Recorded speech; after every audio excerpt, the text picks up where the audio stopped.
Story number one. I'm a 33-year-old, highly rational woman, and I'm more likely to explain bumps in the night with air ducts, power surges, and the occasional raccoon than to reach for the paranormal. Or I was, until the night I called 911. Or thought I did. Everything started a month ago. I live alone in a squeaky old house outside Portland, Oregon. After a late shift, I was microwaving stale pizza at about 2 a.m. The kitchen window was matted with the usual fog, except this time, the condensation didn't seem right. Every time I exhaled, I saw the damp bloom grow on the outside of the glass, sinking to my breath, perfectly, except I could feel cool air on the back of my neck, like I was the one outside, breathing on myself from behind. I squinted to see if it was some trick of the light. I wiped the window, and that's when I saw a vaguely human shape in the pane. A shadow just a few shades darker than dark, its lips shaped around my name. That's what made me jump. I swear, I saw the mouth move, all fog and no face, whispering my name. Emmy. No one calls me that. No one alive. I dropped my plate, smashing it, and grabbed my phone. Embarrassingly, I was going to call my mom. My thumb hit 911 by mistake. I almost hung up, but something inside wanted me to connect. The phone rang 3 times.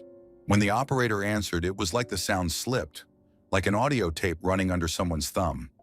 At first, it was a woman's voice, standard, calm, but then it hiccuped. A distorted, deep undertone vibrated underneath her, calling me by Emmy Lou. That's what my grandfather used to call me when I was 4.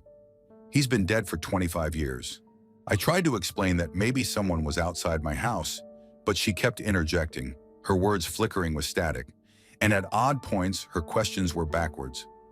I wasn't truly registering it then, but when I mentally replay her questions now, I hear it.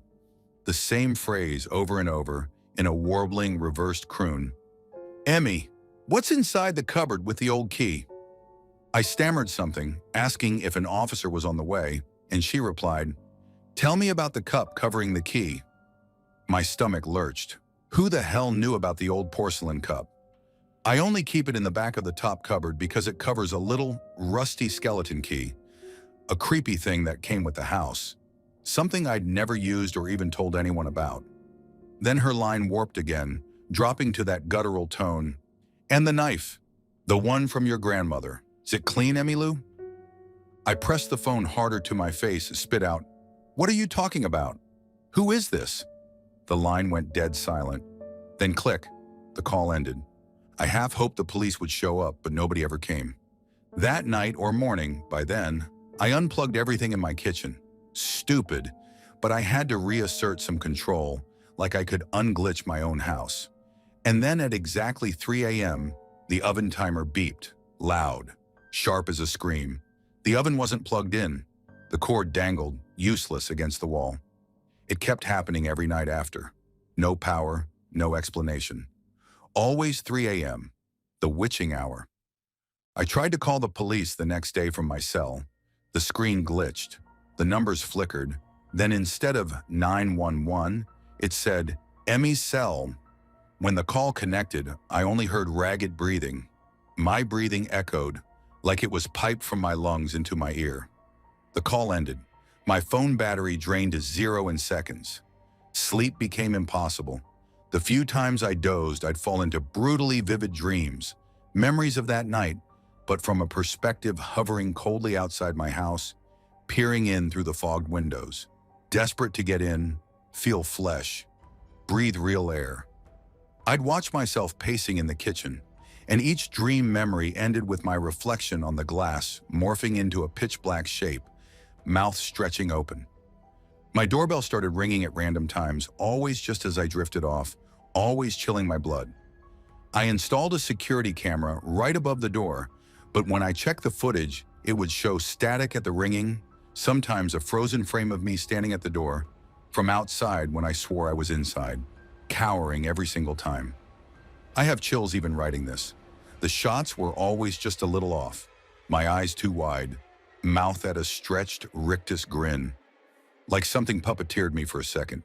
And when dawn broke, the sunlight seemed to avoid my house, pooling at the neighbors' yards but leaving everything outside my windows dim and thick.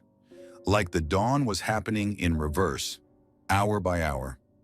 I haven't slept more than a few minutes at a time. All I want now is for someone to tell me, is this what it feels like to slip between the cracks? Did I slide somewhere I was never supposed to be just because I picked up the phone at the wrong moment? Is there something else with my face, my name, learning all the ways in? My oven timer is about to go off again. 3 a.m. If you hear from Emmylou after this and she seems a little too eager or her words come backwards, please, for the love of God, don't answer the door. If anyone survives something like this, please, please tell me what happened. The dark outside my window doesn't want to end. Story number 2. Until last winter, I thought I was like anyone else. My routines looked so plain on paper. Commute, spreadsheets, microwave dinners in my one bedroom. Boring, but safe. Normal. Looking back, I guess I never noticed the first few times it happened. It started one bland Wednesday evening. I remember because dinner was nearly ready and my alarm flashed 4:41 p.m., just a few emails to send before clocking out. I was scrolling, yawning, half watching the gloomy rain through the window. Then my oven timer beeped, louder than usual. I checked my phone, 4:51 p.m., 7 minutes, gone with nothing in my memory but my own heartbeat, jumping like an animal trapped in my chest. I told myself I must have just nodded off at my desk, maybe a micro nap. My job's boring, I get it. But on Thursday it happened again. This time I was folding laundry, socks in hand, then a heavy drag through my chest like slipping on black ice. And it was 4:53 p.m. My hands smelled like detergent, but my mouth tasted metallic, like nickels, and my tongue felt raw, as if I'd chewed it. A peculiar, bitter tang lingered until the next morning. The next week I started to pay close attention. My phone alarm went off at 4:40 p.m. each day, just so I could spot it coming. On Monday, as the light faded silver through my blinds, I braced myself, my head tight, scalp prickling. At 4:41 p.m., I put my phone down and stared at the kitchen clock. My felt-tip pen rolled beneath my palm. Then, like a light switch, a blink, and it was 4:49 p.m. My coffee was cold. I'd somehow uncapped the pen and drawn an uneven spiral on my notepad. I couldn't remember picking it up. I touched the indented paper, my fingertips numb. The room smelled of static and faint smoke. I bought a cheap webcam and trained it on my desk the next day, determined to catch myself zoning out. At 4:44 p.m., my face appeared blank, eyes staring at nothing, right before the feed stuttered, became staticky, and skipped 6 minutes ahead. When the video resumed, I looked exhausted, rubbing the back of my hand, which had a faint pink scratch. I felt hungover all evening. I called my doctor. She suggested stress, undiagnosed seizures, or maybe a vitamin deficiency. I got a full panel. Everything looked fine. These things can be neurological, she said, or memory lapses from fatigue. But I was sleeping great, eating well, and never lost time at other moments. The episodes always started at 4:44 p.m., Wednesdays, then Mondays, until finally it crept into every weekday. I started keeping a rescue inhaler nearby, even though I'm not asthmatic.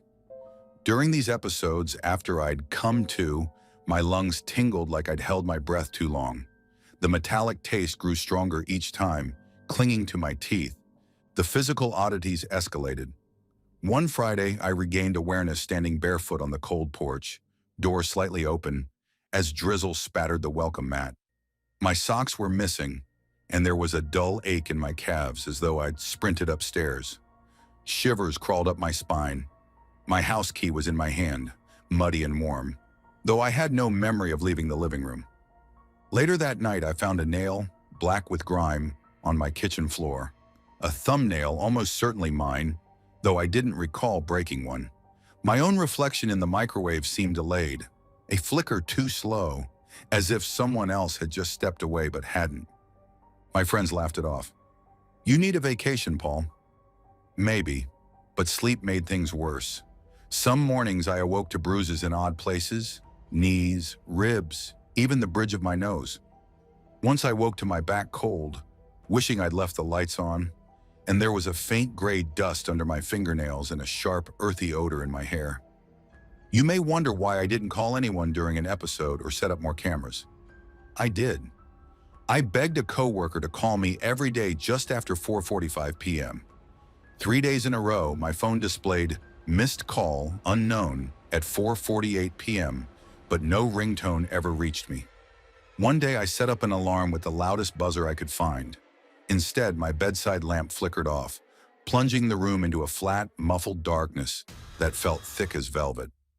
When the light returned, it was 4:49 p.m., and my heart was pounding as if I'd run for miles. It wasn't only the minutes that disappeared now either. Little things, a page ripped out of a notebook, shoes left precisely at the door, faces in my dreams mouthing numbers, always 777. My cat refused to be in the living room after 4 p.m., hissing at shadows I couldn't see. Last week, the lost time stretched to 9 minutes, enough to find myself kneeling in the backyard mud, clutching a small stone I didn't recognize. It felt warm, smooth, electric. I dropped it and it vanished in the matted grass. Now every time I blink in that gray hour before sunset, I see shapes moving behind my eyelids. Sometimes I hear whispers, not words, just the static scrape of nails on something hard, deep below my ribs. We all lose track of time, right? Maybe I'm just sick. Maybe it's a migraine or something in the pipes. I want to believe that. It's 4:43 p.m. now. There's a ringing in my left ear, and the air tastes of burnt pennies. My fingers twitch above the keyboard, and I feel that cold pull again, patient and greedy. Story number 3. When my dad had his surgery last December, they said it was routine, a minor complication from years of diabetes. Mom, always the worrier, left a post-it by the phone. Visiting hours 5 to 7 p.m., room 407. I visited every day that week. I made it my ritual. Work until 4, drive through the sleet, bring him a cinnamon muffin or, once, an old Rolling Stones magazine. Hospitals always made me antsy. Blinking lights, that antiseptic lemon scent. Nurses shuffling down waxed halls. The Thursday visit was when everything started feeling off. I remember the heavy weight of slush on my shoes as I padded down the hall, briefly noticing how shiny and new everything looked since their recent renovation. There was barely anyone around, just a plump nurse yawning at the station and the muffled beep of a monitor somewhere distant. I paused by the faded Christmas poster taped near Dad's door and went in. He was up, half sitting, blearily smiling at me. The lights made his gray hair gleam. "You made it, Mikey," he rasped. I dropped my messenger bag by the radiator. We talked about the weather, football, how bad the hospital coffee was, stuff we always joked about. 2 nurses came by. One checked his IV, and the other scribbled on a clipboard. They never spoke to me. At some point, Dad asked me to help him walk. He swung his legs over, feet lumpy in hospital socks. I got an arm around him. He wasn't a big guy, but he trembled in my grip. We shuffled slow laps around the bed, with his monitor beeping in time. The quarter-turn mirror on the bathroom door showed both our faces, his pale, mine red from the rush and hospital heat. We sat and chatted for nearly an hour. He grew tired, eyes blinking heavy. Mom texted me, "How's Dad? Bring home milk." I took a selfie, both of us grinning lopsided with our heads together, so I could show her he was okay. I left just after 7, nodding at the same nurse at the desk. She didn't look up. The parking lot was empty, the sky drained of color and thick with freezing fog. The next morning, Mom called. "Did you try to go last night?" she asked, voice subdued. "They canceled visiting hours after 3. Some flu thing." She said nobody at the hospital could confirm my visit. "You sure you didn't just call him?" I almost laughed.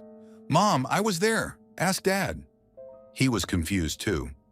On FaceTime, his bandaged hand blurry in the frame, he insisted, "Didn't see you, son." Might have dreamed it. I slept a lot.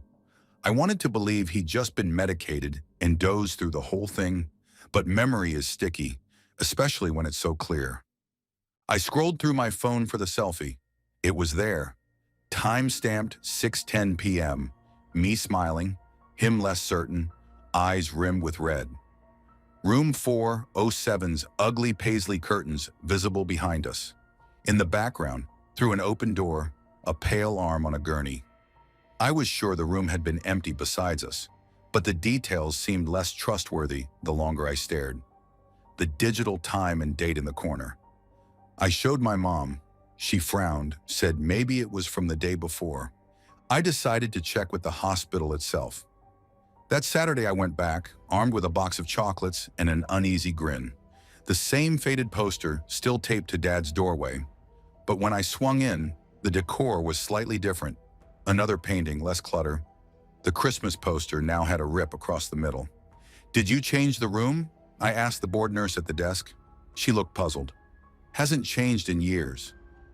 I asked if she'd seen me on Thursday. "Sorry, they shut the floor at 3 for patient safety," she answered flatly, more wary this time. She checked a visitor's log. No sign-in from me, no sign-in from anyone after 2:30 that day. I thought maybe I didn't sign anything. I pulled up my phone. The selfie wouldn't load. It flickered, then showed an old error icon, and the thumbnail was corrupt. Maybe it was a bad update, I told myself. Maybe the hospital Wi-Fi was screwing up my cloud data. Sunday night, rummaging in my coat pocket, I found Dad's old stethoscope, the one I'd swiped off his tray as a joke on Thursday.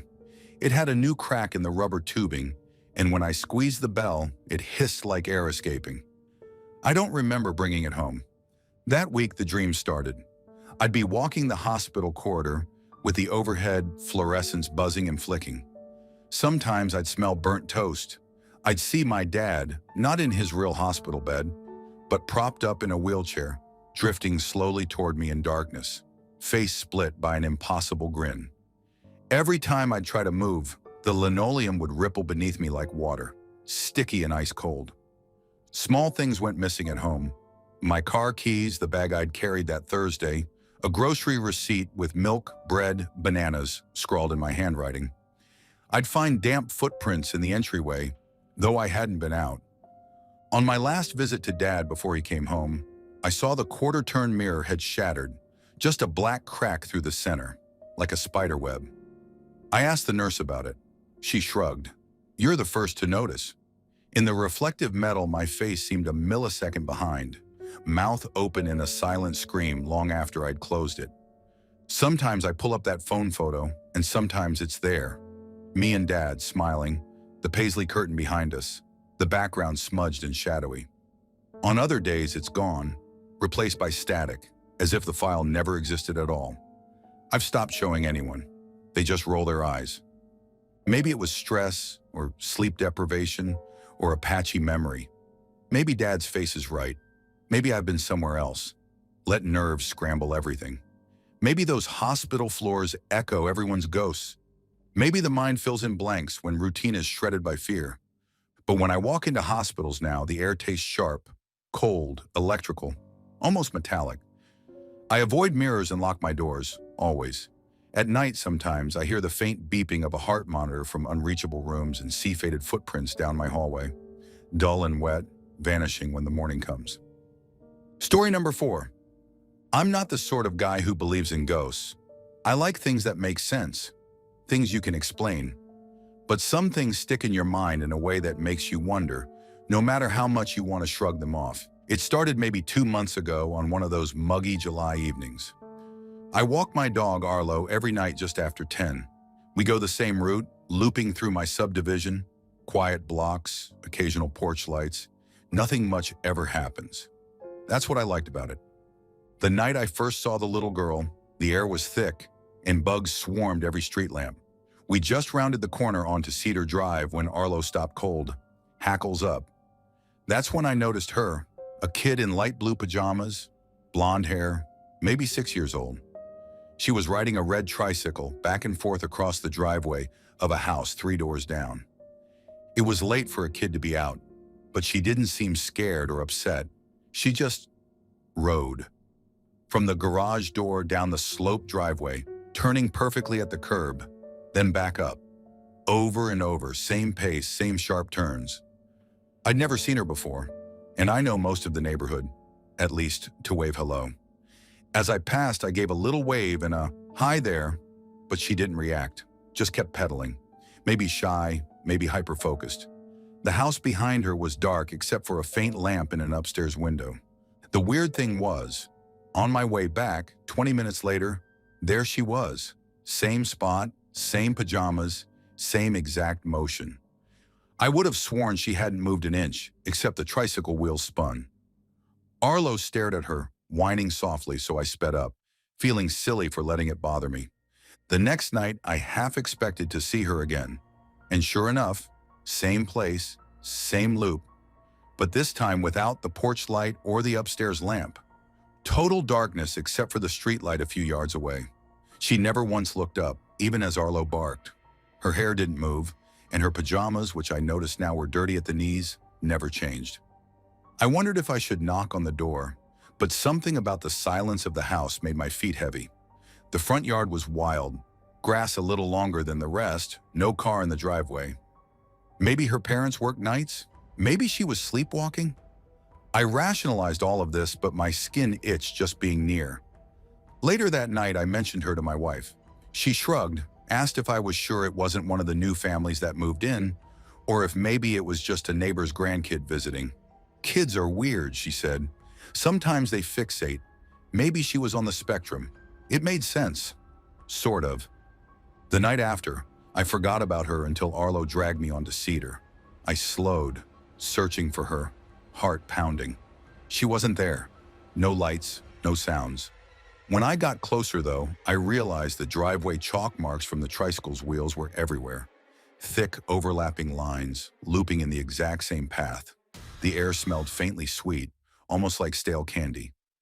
Arlo sniffed at the yard and yelped, jerking back. I looked for a leash left out, toys, something. But the yard was empty except for the marks and a small blue ribbon near the curb, like one you'd find in a little girl's hair. That night, Arlo hid under the bed. He's a mutt, not a cowardly one usually. My wife laughed about it, said maybe a skunk had sprayed him, but he never calmed down all night. Things got weirder after that. A week went by with no girl, but sometimes after midnight, I'd notice the garage lights flash on and off from our bedroom window, or a song like a music box coming faintly from somewhere on the street. Once or twice, I woke up to what sounded like a child's giggle, the sort of sound that crawls into your dreams and sits there long after you're awake. 3 nights later, I saw her again, but this time she stopped at the bottom of the driveway as Arlo and I passed. Still didn't look up, just stopped. Her head drooped, and she started humming in this flat, tuneless way that made the hairs rise on my arms. For just a moment, I thought I saw another figure in the window above, a thin, pale face watching, but it vanished when I blinked. I didn't sleep right for days. My wife said maybe I was stressed from work, or maybe with all these news stories lately, I just had my nerves up. I agreed, but couldn't explain the feeling I had, like something watched out of the cracks during the quietest part of the night. I finally convinced myself I needed to know. One Saturday late afternoon, when the sun was still out, I walked up and rang the doorbell. No answer. Peering in the windows, the inside seemed normal, if a little empty.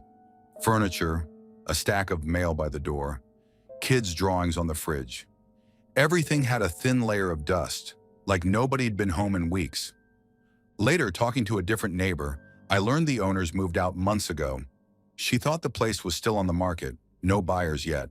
She said, "Why? Did you see something weird?" I lied. "No, just wondered if someone moved in is all." I still walk Arlo, but I haven't seen the girl since.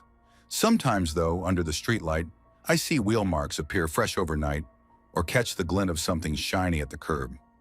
The window is always dark now, but sometimes I feel the air shiver for no reason at all. Every now and then, a music box tinkles in the night, but when I look, nothing's there. Probably just a prank or a trick of the light. Or maybe it's just my brain playing games with me after hearing the neighbor talk. That's what I tell myself. But most nights, I pick a different street now, just in case the loop isn't finished yet. Story number 5. The day everything started, I almost didn't notice. Tuesdays always drag, especially in late February. Freeze, thaw, freeze again, gray slush lining the curbs, an endless loop of work emails and burnt coffee. I woke up that morning, checked the time on my phone. 7:12 a.m., same as every day. The heater clanked right on cue. After a quick shower, I dressed and shuffled past the blinking light on my answering machine. The red number 4 glowed at me. 4 messages. Odd. I thought I'd checked it last night. I pressed play, static, 2 scam calls, and then my boss reminding me about a meeting rescheduled for this afternoon. Strange he just mentioned that in an email yesterday. By 8:30 a.m., I was at my office, with a lukewarm muffin and all. Nobody was talking by the coffee pot. Instead, they hovered in small pairs, murmuring about the blackout downtown and how weird that bird thing was. Cindy waved me over. "You see the news?" she asked. "Gary Oldman died. I thought you liked him." I stared, confused, trying to recall seeing anything about the actor on my phone. Hadn't I just seen him in an interview last week? I didn't want to look stupid. "Yeah, it's wild," I managed awkwardly. Later that morning, I heard the buzz of voices, heavy, excited. The bird, a huge crow, had flown right into the meeting room window, scattering everyone's nerves. People joked about bad omens. Someone said, "Didn't a crow hit our window last spring?" But everyone laughed it off. By noon, I felt a headache coming on.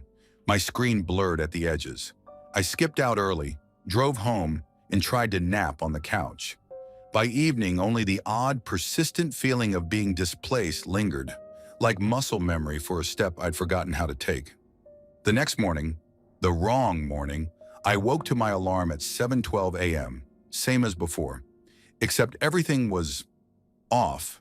Not obviously wrong, just tilted somehow. The fridge hummed a different jingle. The answering machine glowed with 4 new messages. I pressed play, expecting scam calls, but instead, it was my mother asking how my job interview had gone. I hadn't interviewed anywhere in years. Shaking it off, I went to work. My coworkers clustered in the kitchen again, voices hushed and eyes darting. "Did you see the news? Gary Oldman's in a new movie," Cindy exclaimed. Someone joked, "He's not dead yet," and another person grumbled about no blackout ever happening. I tried to join in, but that crawling, unfamiliar sensation settled over me. The crow slammed into the same window, the same exact window, at almost the same time. This time Judy screamed and dropped her coffee, just like yesterday. At lunch, I opened my phone to check the date. Still February. As my finger hovered on my Photos app, I saw a shot I didn't remember. A group selfie, everyone in black, clearly at a memorial. The date stamp read March, next month. That afternoon, my boss called me in.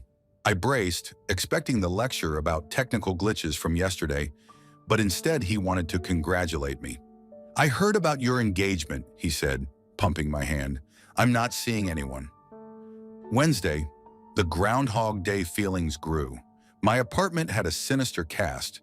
My shoes lay out differently, grocery receipt on the counter with lemons and coffee circled in red. But my handwriting looked faint and wobbly. A pile of mail was rubber-banded on my kitchen table, all postmarked 2 weeks ahead. Work was a twisted echo. News headlines shifted. Sometimes Gary Oldman trending because he launched a charity, sometimes trending as an obituary, sometimes not mentioned at all. The crow hit the window again at 10. Again, coffee spilled. My phone buzzed a dozen times. Invitations to events I'd never heard of, photos of me at parties I knew I hadn't attended. One picture showed me in a yellow sweater, identical to one I donated months ago. Background details changed between versions of the same shot. Different plants on my desk, people I knew swapped out for strangers with blank faces. Thursday, I woke at 7:12 a.m. The heater clanked, then stopped. No red light on the answering machine. The air felt thin, sharp-edged. I could hear the faint thud of my own heartbeat as I moved, almost like a second shadow. At work, nobody noticed me. My morning hellos fell flat, unanswered. When the crow hit the window, nobody reacted. It bounced and fell to the sill, stiff and glistening. I reached for my phone to take a picture, but my hand was trembling so badly that the image came out as a gray smear. By Friday, my world was brittle with tension. My mother called, but her voice was choked with static. "Are you coming over Sunday? You missed Christmas." My dad's voice chimed in, grating and echoey, though he'd been dead for 6 years. "Mike, you okay, son?" The call ended with a piercing electronic shriek that made my vision blur, my nose bleed. When I hung up, I realized my call log was empty. I quit going to work. The crows started gathering on my balcony at 7:12 a.m., pecking at the glass, dark shapes etched against the pale dawn. My microwave showed 7:12 a.m. every time I checked, no matter how long I waited. Neighbors in my building acted as if I didn't exist, even when I said their names. On Saturday, I opened my fridge and found milk that had expired 2 months ago, but was still fresh. The calendar on my wall showed March dates, but yesterday's was already crossed out in thick, with a black marker I never bought. Now every morning is a roll of dice. Sometimes the world feels almost right. Sometimes it's as if I'm watching my own life from underwater. Every sight and sound distorted. Wrong. I keep blinking, waiting to snap out of it, but the days refuse to settle into a single solid line. Some mornings I read about Gary Oldman's Oscar win. Others I see his funeral trending. Am I hallucinating? Maybe this is stress, or a tiny persistent stroke, or a really bad dream shaped by too many weeks of routine. That's what Dr. Hallstrom suggested.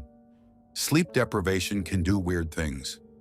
But tonight, as I lie in bed, I hear wings scratching the window, and my phone alarm, 7:12 a.m., goes off again, over and over, until my head aches and my vision swims. I set it for a different time before sleep, but by sunrise, it's always back to the same wrong morning. Maybe tomorrow, I'll wake up on the right day. Maybe I'll get back the ordinary routine I thought I hated.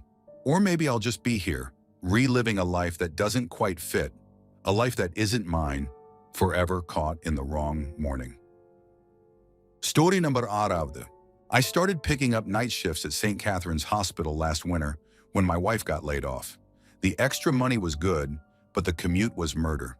At 4 a.m., even Atlanta's highways feel deserted and eerie. Since neither of us wanted to risk our old sedan at that hour, I got into the habit of calling an Uber every shift. First couple of weeks, the rides were pretty uneventful. Sometimes the driver would make small talk, sometimes I'd just rest my eyes and listen to music. But about a month in, things got weird. It was a Tuesday. Rain was coming down, painting everything in slick reflections. My phone pinged with my driver's info. George, Hyundai Sonata, plate ended J48. The car pulled up, headlights wobbly in the puddles. I got in, feeling that chilly dampness you get before dawn. The interior smelled faintly of incense and something sharper underneath, like copper pennies. The driver, George, was an older guy with thick, gold-rimmed glasses. He met my eyes in the mirror and said, "Good morning, Mr. Turner. You're going to St. Catherine's, right?" I blinked. My profile just said M. Turner. But it's possible I'd mentioned the hospital to previous drivers, so I shrugged it off. We drove in silence for a minute. Then George started asking oddly personal questions. Did I have any siblings? Had I lost someone recently? What did I dream about? The way he asked, no smile, just that voice, low and weirdly hoarse, made the hair stand up on my neck. Halfway there, he missed the usual turn and instead merged onto a feeder road I'd never taken. "Hey, this isn't the route," I said. George didn't answer, just stared straight ahead, humming something tuneless. My phone, which I'd set to open the Uber app, suddenly went black and wouldn't turn back on. With each turn, the city outside the windows seemed emptier, more unfamiliar. Strip malls gone, exit signs missing, just puddles reflecting endless rows of orange lights. We stopped at an intersection under a blown-out traffic light. That's when George turned, met my eyes in the rear view and said, "You don't belong here." That voice wasn't his, felt deeper, layered, like voices stacked over voices.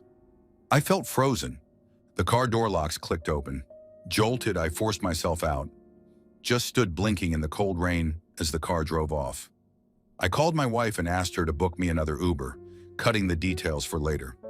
Thought maybe I'd just nodded off, had a nightmare, something. When I checked my Uber history later, it showed an entirely different driver's name and car. My ride with George didn't exist. 3 nights later, I took extra care, double-checked my ride info. The car was different this time, but as soon as I got in, I caught that same strange scent, copper and incense. This driver didn't talk at all, but his radio was tuned to static instead of a station. Again, the downtown looked wrong. Too empty, streetlight shadows stretched too long, everything too still. In the window's reflection, I could see the driver's glasses, gold-rimmed, matching George's exactly. I tried the Uber emergency button on my phone. It froze. At the hospital, the driver finally looked at me and said, "You keep leaving the door open." Confusion etched my face because I had no idea what he was talking about. I asked sternly, "What door?" He only smiled, showing teeth as stained dark, and then drove off into the pre-dawn. That ride popped up on the app. Different driver's name, different photo, completely normal review options. I took a screenshot this time. 20 minutes later, the screenshot had disappeared from my phone's gallery.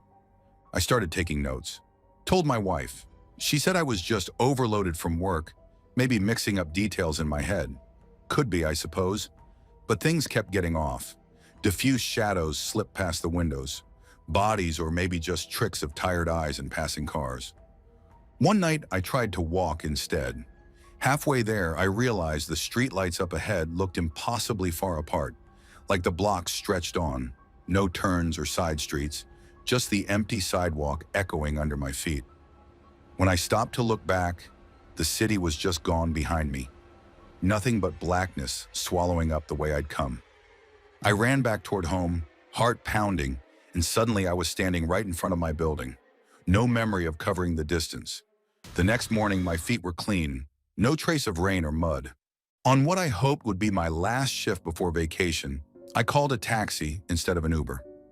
Different company, different car, but when I got in, the smell was there again. The driver's face was hidden by shadow, but he wore gold-rimmed glasses. My hands started shaking. We drove in silence until I spotted the hospital, but the sign out front was wrong. It read St. Catherine's Hospice in faded, peeling letters, and the parking lot was empty except for a single burned-out bus. The driver said, "You don't belong here." Only this time, it was in my father's voice. I bolted out, door slamming behind me, and the car peeled off, tires shrieking on the wet pavement. I put in for a transfer, stopped taking night shifts, sold our old sedan, and convinced my wife to drive me when I have to go early. But last week, I was walking home from the grocery store, broad daylight, and I passed a Hyundai Sonata idling at a stop sign. The window rolled down. An old man in gold-rimmed glasses looked at me, smiled, and said, "See you soon, Mr. Turner." Then he drove off, and for a long time I stood there, not sure if I'd ever really gotten home. Maybe it's stress, sleep deprivation, a bad coincidence with drivers, or just how the brain works when you're overtired. Maybe it's nothing. But most mornings, just before I fall asleep, I hear an engine outside in the wet dark, waiting, headlights searching my street. And I know one day I'll answer that right again. And I wonder... Story number 7. I work in accounting. I like to keep my feet on the ground. My friends tease me about my spreadsheet obsession, and my wife says I'd find a logical explanation for the devil himself if I ever tripped over him in the shed. So I'm not the kind of guy to scare easily, or to even notice much in the world outside numbers, until it became impossible to ignore. It started about 6 weeks ago, I think. It was a Wednesday morning, just past 9, and I stepped out of my office building in the city for a smoke. I felt the usual stress sharp in my chest, critical emails piling up, car repairs I couldn't afford, the whole bit. The plaza across the street was its normal, early rush chaos. People flooding the crosswalk and bus stop, food delivery guys with insulated bags, a lady with a stroller. All the city smells of exhaust and bakery and hot pavement. That's when everything just stopped. I mean it literally. Across the street, the entire crowd at the crosswalk froze mid-stride, like statues. Some guy with his knee bent, a woman digging through her purse for her phone, a pigeon in mid-hop, absolutely motionless. Even the traffic seemed frozen, the little taxi at the red light not revving, the driver's eyes wide and fixed. At first I thought it was some kind of flash mob, a prank maybe, or even a medical emergency across the plaza. But it lasted maybe 5 seconds. 5 long, dead seconds. The air felt drained, cold, even though it was nearly summer. I could hear a distant siren, but nothing else. Then, as if someone hit play again, everything returned to normal. The woman found her phone, the guy finished his step, the taxi lurched forward. Nobody said a word. Nobody acted like anything had happened. Across the street, a kid spilled his juice in the same instant the world restarted, and I almost laughed in relief, but my hands were shaking. I finished my cigarette, convinced it must have been a panic attack or something. Maybe I blacked out, maybe I missed a beat. Like that time years ago when I fainted at the gym and the world dissolved for a moment. That should have been it, but it wasn't. The next incident was 2 days later. Payday, I remember, because I'd stopped by the ATM on my lunch hour. When I turned back to the crowd, there it was again. The entire block just froze. Even leaves in the wind and a frisbee thrown in the park hung in the air. This time I tried to move forward, heart hammering. When I looked back, my mouth was open and blinking behind the glass while I stared at it, completely out of sync for a split second. A shiver ran right down my spine.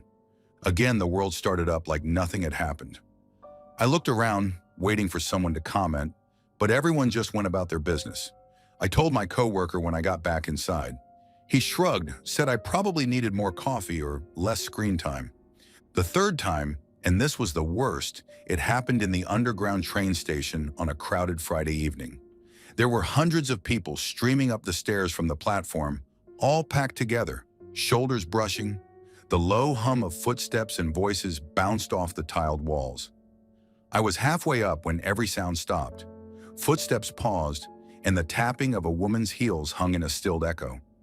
But this time, there was one person moving. At the top of the stairs, a man in a bright yellow jacket, one I'd never seen before, blank expression, stared straight at me and started walking down, weaving through all the unmoving people like they weren't even there. His eyes never left mine. There was something in the way he kept stepping, deliberately, measured, while the rest of the world stayed frozen, that made my teeth hurt. He reached the step below me, leaned in close, and in a voice too flat to be real, said, "You shouldn't be awake." A bead of sweat snaked down his cheek. Then he straightened, turned around and walked right through an old woman standing in his way. There was no collision, no awareness. He just blurred through her outline for a second. I swear I saw her hand twitch, like she wanted to grab him, but was stuck in place. A heartbeat later, everything snapped back. Noise rushed in, the train horn, phones ringing, 100 people jostling past. The man in yellow was gone. I nearly staggered on the stairs and some guy behind me yelled, "Watch it, idiot," but I couldn't answer. That night, I barely slept. My wife said I'd had a panic attack. "Work stress," she said kindly. She joked I should take some time off, go somewhere sunny. Maybe I should, I thought. But I couldn't shake the feeling that the city had eyes I'd never noticed before. Over the next weeks, the freezes happened again. Random, unannounced, each one lasting longer. Once, while driving, the entire street went soundless. Taillights and turn signals caught in a red haze that never blinked. I sat gripping the wheel, watching a drop of water beat on my windshield and refusing to fall. It was quiet enough to hear my heart pounding. The day after that, I awoke to find my phone's camera roll full of pictures I didn't remember taking. Blurry shots of crowds, bus stops, elevators. In every image, there was a yellow blur, sometimes in a coat, sometimes just a haze, always watching. My wife thought I was sleepwalking, or that my phone was glitched out. I told myself the same. I used to love the city's noise, but now I wait for that silence. Every time I step outside, I scan the crowds for the man in yellow, for a pause in the world's rhythm, for eyes that seem to know I can see the stitches coming undone. I haven't told anyone else. I still don't know what's real, what's stress, what's the tricks of a tired mind. But I just know I don't want to see what happens if the world ever freezes for good, and I'm the only one left awake. Story number 8. This all started innocently enough. At least I tell myself that now. One could write it off as overwork, not enough sleep, or just plain old stress. But sitting here remembering every damn detail, I'm not so sure anymore. My wife and I live in this old 2-story house in the suburbs. It's small but cozy, creaky floorboards and all. We both work full-time jobs, so our mornings are pretty predictable. She wakes up early, showers, gets dressed, heads downstairs to make coffee and breakfast. I usually linger in bed a bit longer. Our routine never really changes. The first weird thing happened on a Monday. I was half awake, drifting in and out. I heard Kate, my wife, humming from the kitchen. It was her good mood song, some 80s hit she plays on her phone. I could smell coffee brewing. Nothing strange about that. I got up, threw on a t-shirt and headed down. The house felt colder than usual, and the stair carpet pressed damp under my bare feet, like someone had come in from outside with wet shoes. What struck me first was how quiet everything had become. The humming stopped abruptly, but the song from her phone was still playing, faintly like the speaker was muffled. I could see her from the hallway standing by the sink, wearing the blue pajama set she'd worn the night before. For some reason, I was sure she'd changed. It was just a feeling, like a memory I couldn't quite place. "Morning," I said, voice catching in my throat. She didn't respond, didn't turn, didn't even flinch. Just stood there, head slightly angled down, hand resting on the edge of the counter. The worst part, her left hand was turned palm up, fingers twitching like she was tapping a rhythm, but it was out of sync with the faint song. The kitchen light flickered, and I saw her hair, wet, plastered flat against her head, dripping onto the linoleum. Except I knew Kate had dried her hair upstairs. I took a shaky step forward. The humming came again, deep and off-key, but not from her mouth. It echoed low in the room, almost mechanical. This time I got genuinely scared. I cut across the hall to get a better look, but the second I moved, the figure was gone. One blink, and she simply wasn't there. The song had stopped mid-word. The counters were dry. When I checked the sink, the air was icy, like the fridge door had been left open for hours. I went back upstairs and there was Kate, towel drying her hair, clearly startled when I burst in. She claimed she'd never gone downstairs. I spent the rest of the day chalking it up to half sleep, maybe a weird dream while waking up. But that wasn't the last time. On Thursday, it happened again. This time I was wide awake, home early from work, lounging on the sofa. The sun had just started setting. I heard footsteps overhead, slow, heavy, almost dragging. With every step, tiny puffs of dust drifted down from the ceiling lamp. I called up, "Everything okay?" No answer. The footsteps stopped at the top of the stairs. Then I heard her voice quietly singing, but the words were wrong. She kept repeating the first line, "Don't go downstairs," over and over, until it almost sounded like a threat. I felt rooted to the spot. My hands started to sweat, a chill running up the inside of my arms. Suddenly, the back door slammed. I thought maybe Kate had gone out for a smoke, and somehow her earlier voice was echoing through the pipes or vents. I shook myself out of it and headed up to check. Kate was in the bedroom, headphones in, scrolling through her phone. She looked up, surprised to see me, and claimed she never left the room. When I asked if she'd heard weird singing, she gave me a look like I was losing it. That night I lay in bed listening for any sound. Around 3 a.m. I woke to a soft scratching outside our door. I tried to tell myself it was just the house settling, a mouse or a draft.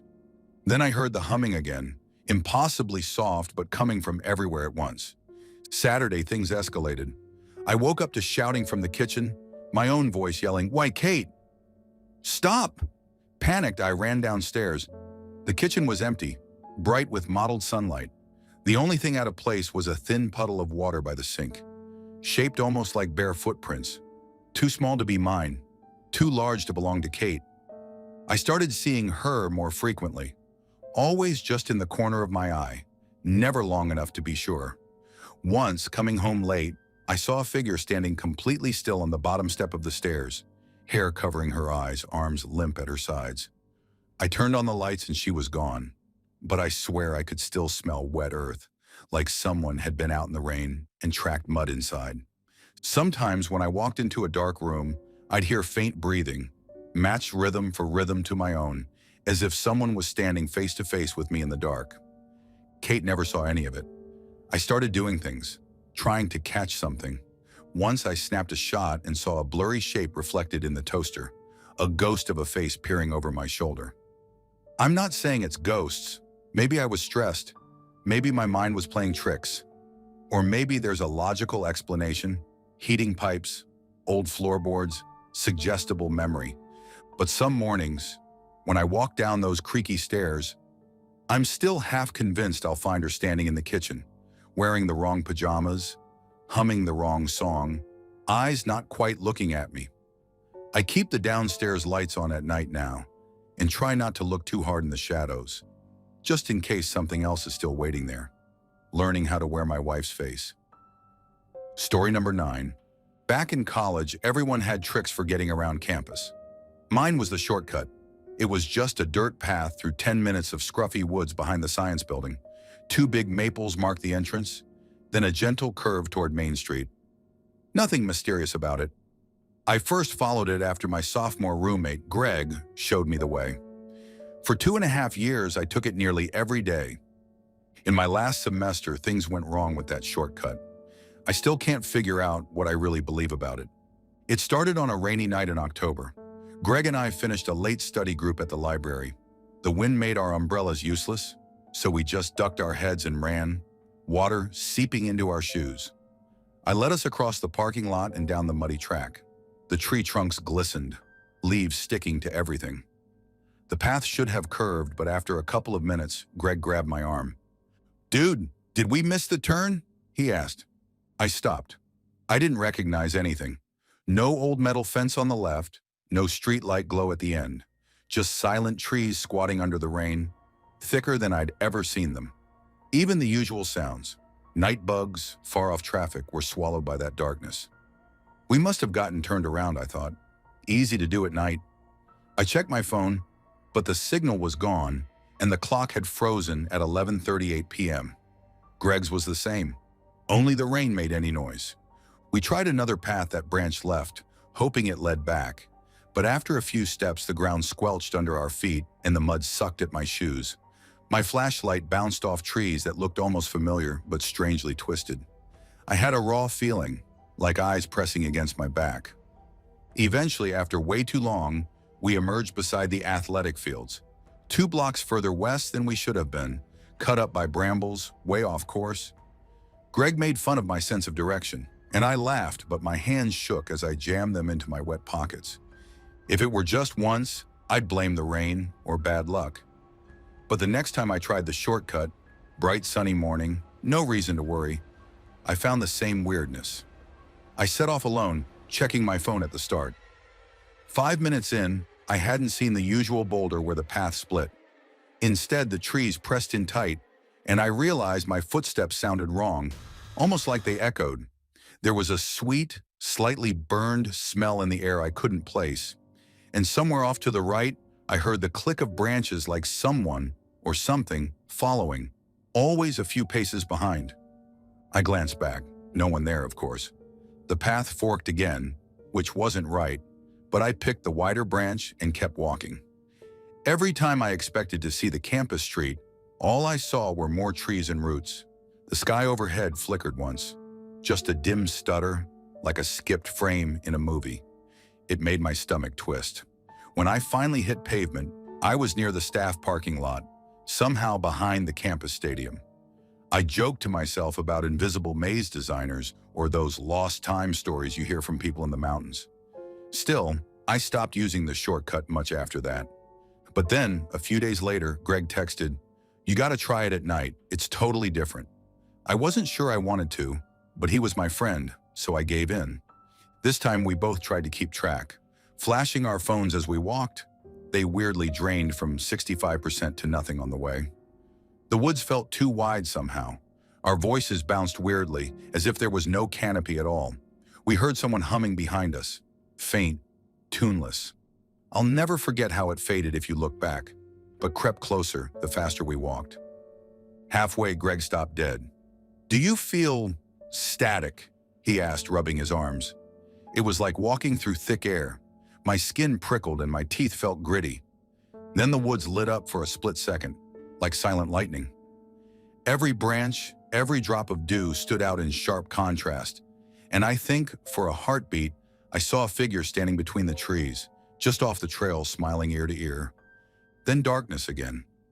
We broke into a run and finally saw the path spitting us out, except we came back right where we'd entered, as if we'd never walked anywhere at all. We never really talked about that night. I barely slept for a week. The next afternoon, I tried to find the familiar fork at the big boulder. It was just gone. In its place was a tangle of roots and a patch of mushrooms I'd never seen, too bright for October. No matter how hard I looked, no natural path led onward. It was like the woods had rearranged for their own amusement. I stopped using that path after that, flat out refused. I rode my bike the long way, even when late for class, even in the rain. Greg moved dorms and we drifted apart. He always changed the subject if I brought it up again. Once, long after, I asked a campus groundskeeper about the shortcut. He gave me a weird half smile. That old trail? Kids say it's haunted, but it's just overgrown and muddy. Gets folks lost if they aren't paying attention. Maybe that's all it was. Wrong turns, bad cell service, college stress. Maybe my mind played tricks on me. Or I let Greg's nervousness rub off. Sometimes I wonder if I fell asleep mid-walk, dreamed it, and then woke up somewhere different. But late at night, if I walk past those two big maples, I can swear I still hear faint humming in the woods. The shortcut's gone now, swallowed by new construction.